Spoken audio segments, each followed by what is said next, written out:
Taigi sveikinuosi su dar viena nauja savaitė, mano mėly klausytojai. Ir šiandieną iš tikrųjų noriu Jums rašyti naują epizodą. Kaip matot, nežinau, kaip mane matote šiuo metu, aš esu vėl Bali, vis dar esu Bali ir būsiu dar tikrai kuris laikas. Tai iš tikrųjų stengiuosi kartais rašyti tokioje aplinkoje, kad matytų žmonės, kur esu. Tai nežinau, jeigu praeitą savaitę klausė naujausią epizodą, kurį rašinėjau su Zita, kuri yra šiuo metu Balyje taipogi. Ir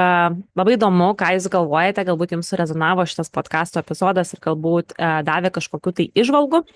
Ir iš tikrųjų, aš kaip ir sakiau, man atrodo, praeitą šeštadienį aš dalinaus praeitą pirmadienio epizodą, kad mes, kaip pasakyti, šeštadieniais dabar vykstame tokią kaip į praktiką, kurią aš iš tikrųjų atlikinėdavau seniau irgi. Ir tai yra iš tikrųjų 2 valandų kaip ir praktika skaitosi, kur tu tiesiog darbuojasi, ta prasme, tu darai kaip ir jogą, tu nori nedarai ir tu iš tikrųjų gilinėsi savo vidų, klausi tokių tam tikrų klausimų, tiesiog tokia tiesą pažiūri į akis. Tai va šiandieną iš tikrųjų pamaniau, kad pasidalinsiu su Jumis savo įžvalgomis po šios dienos klasės, galbūt ir užduosiu Jums tam tikrus klausimus, kuriuos Jūs galėtumėt savo panaudoti, nes iš tikrųjų būtent šiandieną buvo tema apie meilę, tai būtent meilės tema, ar ne, nes iš tikrųjų viskas ir yra gyvenime meilė. Iš tikrųjų, jeigu žmogus elgiasi neigiamai, jam reiškia trūksta meilės. Nes tiesiog taip yra, kiekvienam žmogui reikia šiam pasauliu, nesvarbu iš kokios tautybės, kokias kalba, visiems mums reikia iš tikrųjų meilės. Tai va,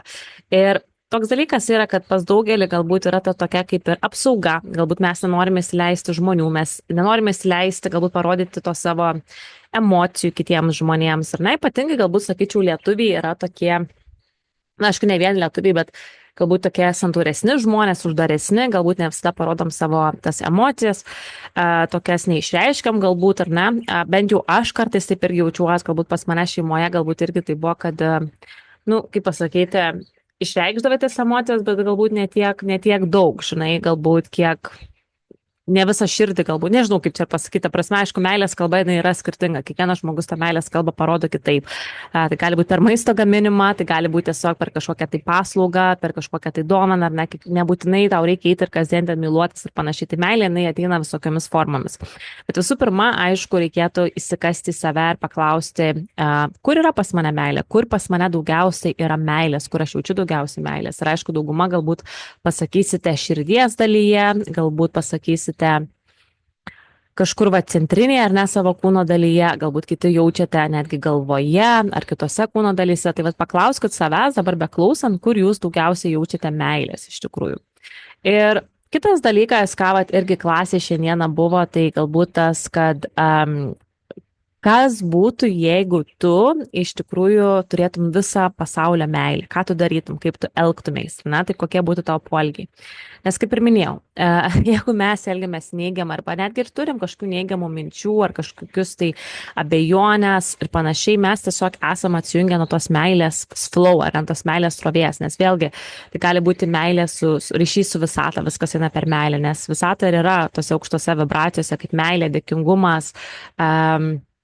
visos tos, kaip pasakyti, aukštos vibracijos, ar ne, ir yra būtent meilės vibracijos. Tai va, ir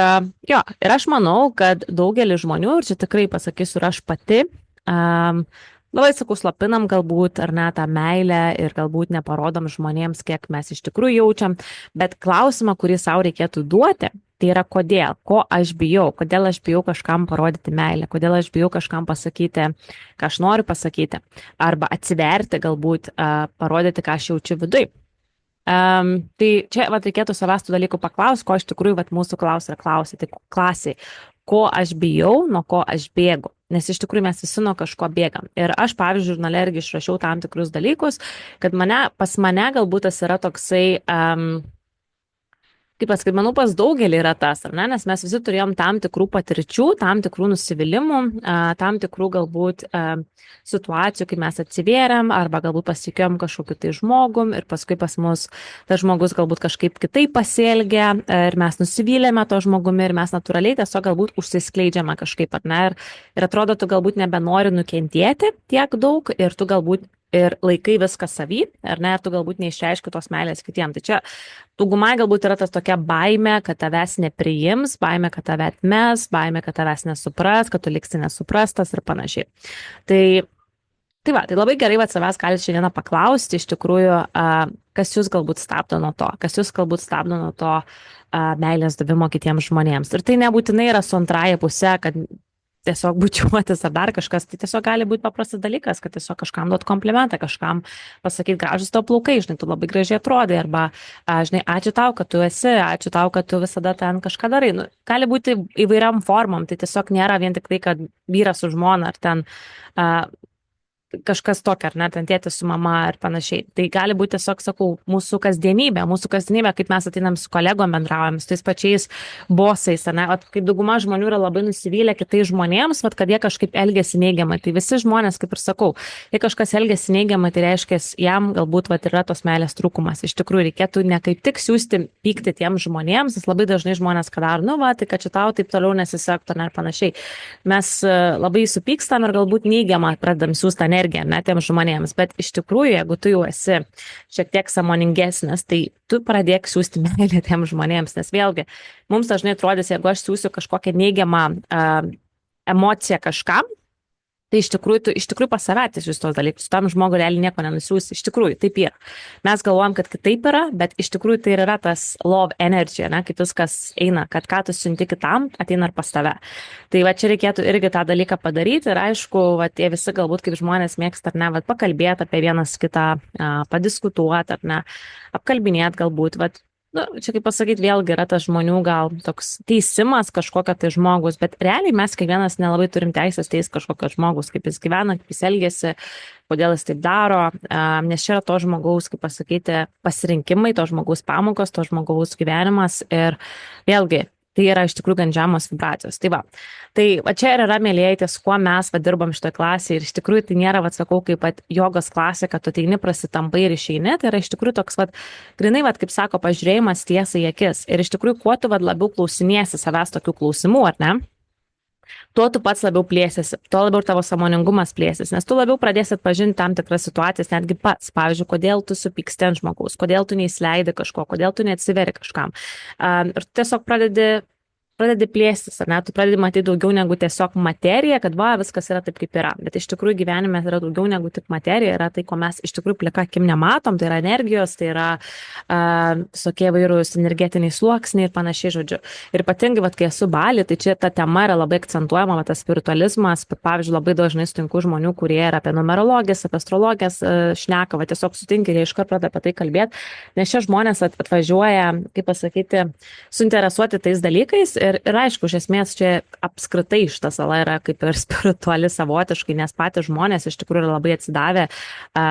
savo tikėjimui, labai iš tikrųjų jie intensyviai ir ritualus ir ceremonijas, ta prasme nėra dienos, kada jie pavyzdžiui nepadėtų tų oferingų, tų vadinamų aukų dievams, nes jie labai tom tiki, kad jeigu jie duos aukas dievams, tai jie gaus, ta prasme, protection, apsaugą ar ne iš dievų ir panašiai. Tai pas juos yra labai stiprus tas toks tikėjimas, ko tu gal nepamatysi ten Europos šalys ar ne ir panašiai, kad čia žmonės realiai labai remiasi tuom, kad yra kažkas daugiau negu mes, suprantat, ir aišku, žmonės tiki labiau ir tą karmą, ar ne, kad tai, kad tu duosi kitam, tu gausi atgal. Tai va čia yra tas pats su ta meilė, kad būna kartais žmonės labai nusivylę, kad man tas žmogus tai jo nedarė, kodėl aš tai turiu daryti, tai iš tikrųjų tu turi kitaip į viską žiūrėti, nes jeigu tu lauksi, kol tau kažkas tau duos, nes va, tau atrodo, kad taip turi būti, tai gal ilgai lauks, iš tikrųjų, pradėk duoti tai, ką pats nori gauti ir iš tikrųjų čia yra visuose srityse, tai yra, jeigu tu nori, nežinau, pritraukti nuostabų vyrą į savo gyvenimą, galbūt ieškai to partnerio, su kuriuo tu nori praleisti likusį gyvenimą, tai ką tu darai pats, kokius santykius tu turi su žmonėms, ką tu duodi tiems žmonėms, ar tu tik nori imti iš tų žmonių, va tiesiog aš noriu to, o ką tu esi pasiruošęs pats duoti, ar ne? Nes nuo to irgi labai daug kas priklausys, kad jums visata ir neatsiūs galbūt to žmogus, tol kol jūs neišmoksit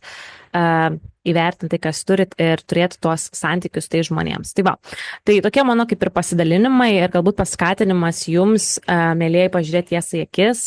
Iš tikrųjų, tai kaip mes, pavyzdžiui, darom klasėje, mes rašom žurnalą, mes tiesiog išrašom tos dalykus, mes Kas nori žurnalą rašo, kas nori vizualizaciją daro, žodžiu, kas kaip nori, kas kaip jam yra geriausia, bet aš tiesiog siūlyčiau ir jums po šio epizodo šiek tiek tos dalykus apmastyti,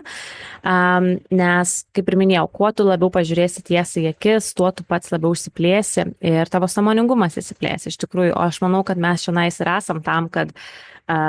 jeigu klausot šitą podcastą, jūs klausot tam, kad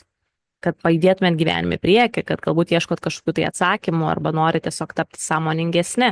Ir apskritai šiuo momentu dabar vyksta labai daug perėjimų, tai pereiname mes tą aukštesnį dažnį, tą aukštesnę dimensiją, ar ne, tai labai dėl to dabar žmonės iš tikrųjų tikrai jaučiasi, kad daugiau žmonių yra suinteresuoti visų šituo spiritualizmu, darbu su savimi, tokių ieškojimų gilesnių atsakymų, tikrai labai jaučiasi, kas yra labai gerai.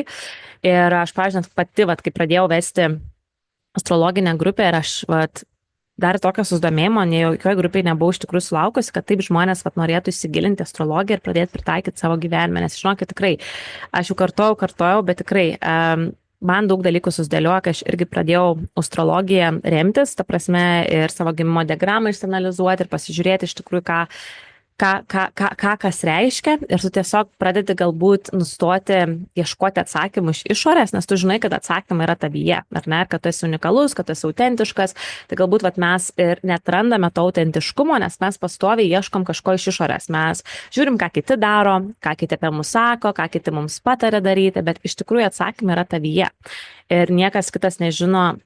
tų atsakymų taip, kaip tu žinai, iš tikrųjų, prasme, tai reikėtų, aš kaip visada sakau, imti patarimus iš tų, kurie yra ten, kur jūs norit būti ir visada klausyti savo vidinio balso, nes jums aplinka galbūt sakys, daryk tą, daryk aną, daryk taip, bet ne, iš tikrųjų tu neturi daryti tai, ką tau kiti sako, tu turi daryti tai, kas tu jauti yra tau geriausia. Ir dėl to aš ir sakau, per gimimo diagramą jūs galite iš tikrųjų analizuoti, kokios yra jūsų stiprybės, kokios yra jūsų silpnybės, kokia yra jūsų gyvenimo misija. Pavyzdžiui, šiaurės mazgas parodo gimimo diagramoje, tai yra misija, su kuria tu atėjai į šį gyvenimą, kodėl tu atėjai į šį gyvenimą, ar ne apskritai išmokti, ar ne, kaip siela, kaip žmogus dabartinėme šiame kūne. Ir priešais yra pietų mazgas. Tai pietų mazgas parodys tą savo jūsų komforto zoną. Suprantate, tai yra jūsų komforto zona, tai yra kažkas, su kuo jūs atėjate iš praeitų gyvenimų. Ir iš esmės jūsų tikslas yra paleisti tą pietų mazgą ir pas kiekvieną bus skirtingi dalykai, skirtingos tematikos, ar ne? Ir tas pietų mazgas ir bus iš tikrųjų kažkas, kas jums dabar yra patogu, bet jums yra sunku paleisti. Tai gali būti, pavyzdžiui, kaip pavyzdį duosiu, galbūt jūs atėjote iš to, kad esate viską daryti vienam, tiesiog vienam, bet čia yra jūsų pietų mazgas, jūsų komforto zonas. Ir dėl to jums gali būti sunku dirbti su kitais žmonėms, gali būti sunku eiti kažkokias tai bendruomenės ir galbūt patarimus kažkokius pritaikyti, ar mentorius kažkokius turėti, nes jūs tiesiog esate pripratę viską daryti vieni ir tiesiog remtis tik savo jėga. Bet jūsų, pavyzdžiui, šiaurės mazgas kaip tik yra ten, kad jūs išmoktumėt, kaip pasakyti, kad jūs eitumėt per bendruomenę, kooperuotumėt su kitais žmonėms, kolaboruotumėt, mokytumėtės iš žmonių, keltumėte savo sąmoningumą. Ir jums galbūt dėl to gali būti kaip ir toks, atrodys, kad tu eini link tos pusės, bet tau toksai išlenda, ar ne, kad vis tiek aš viską noriu pats daryti. Čia, bet vėlgi taip veikia ta šiaurės pietų mazgas. Iš tikrųjų labai įdomu, žinokit, kiek aš teko, kaip dabar kosminė gausoj grupėje vedžiau irgi daug kas pasidalino, sakė tikrai daug kam atitinka. Ir kam dariau asmenės interpretacijas taipogi, tai tikrai žinokit, tikrai rekomenduoju. Jeigu iš tikrųjų dar neprisijungėt prie grupės, yra visos užduotis sukeltos, tai jūs galite vis dar padaryti. Aš jau kaip ir sakiau, grupės užduotis aš jau beveik baigiau pateikti, bet grupė visam laiku yra išsaugoma, tai jeigu jūs ir nespėjote prisijungti, galbūt klausot vėliau šitą epizodą, nes vis tiek žmonės kartais pradeda nuo pradinio epizodo klausyti ir kol daeina iki to epizodo, žiūrėk, Savigdos grupė ta jau pasibaigusi, bet jūs, kaip pasakyti, visada galite prisijungti, nes šitoj grupėje aš esu, kaip pasakyti, davusi užduotį, kaip jūs galite iš tikrųjų surasti įvairias planetas ir kur yra jūsų gimimo diagramoje ir kokią įtaką tai daro jūsų gyvenimuose. Tai tikrai, mielieji, labai rekomenduoju prisijungti. Iš tikrųjų esu prisegusi prie epizodo aprašymo nuorodą, kur jūs galite prisijungti ir galėsite iš tikrųjų prisijungti ir mokytis. Tikrai sužinosit labai daug. Yra iš tikrųjų 3 seminarai, yra užduotis 21 ir visam laikus gaunate prieigą. Ir jeigu turit kažkokių tai abejonių klausimus, galite kreiptis į mane. Pasakysiu taip, iš tikrųjų interpretacijos asmeninės tikrai jos, kaip pasakyti, visada bus, ar ne, nes tai atims laiko, jis tikrai turės savo kainą, bet čia iš tikrųjų toj grupėje jūs gaunat įrankius, kaip jūs galite patys išmokti interpretuoti savo gimimo diagramą. Tai tiesiog galite patys labai daug dalykų sužinoti. Suprantat, tiesiog daryti patys analizę, nes dauguma žmonių yra tas toksai, kad kaip čia ką daryti, kaip čia ką nuo ko pradėti ir panašiai. Tai va, tai čia yra viskas jums sudėliota, paaiškinta ir taipogi aš esu dabar ir įkėlusi, kur jūs galite įsigyti lietuvišką astro gidą, kuris yra labai paprasta kalba paaiškinta, nes dažnai žmonės žiūri savo gimimo diagramą, kaip ją interpretuoti ir jie nežino, ką daryti. Tai vat, būtent tas lietuviškas astro gidas yra labai aiškiai paaiškintas. Tai vat, mėlyje. Tai žodžiu, tai jeigu turėsite klausimų, parašykit man asmeniškai ir prisijungti galite prisekti tuose nuorodose. Ir nepamirškit manęs pasiekti, iš tikrųjų aš esu Facebook'e, Agnė Dar, ir taip pat mane galite rasti Instagrame, Agnuela arba Agnuela podcastas, ir taipogi galite mane surasti ir TikTok'e. Tai žodžiu, kaip jums patogiau, bet labai vertinu kiekvieno žmogaus atgalinį ryšį, jeigu jūs man parašot, padėkojat, užžymite, žinokit, tai reiškia labai daug. Tai va, ir nepamirškit įvertinti, jeigu klausote per Spotify, jeigu jums rezonuoja šitas epizodas, šitas podcastas, palikit 5 žvaigždutes, o jeigu klausote YouTube, padėkit thumbs up ir palikite komentarą. Tai ačiū, kas buvot ir iki kito pirmadienio.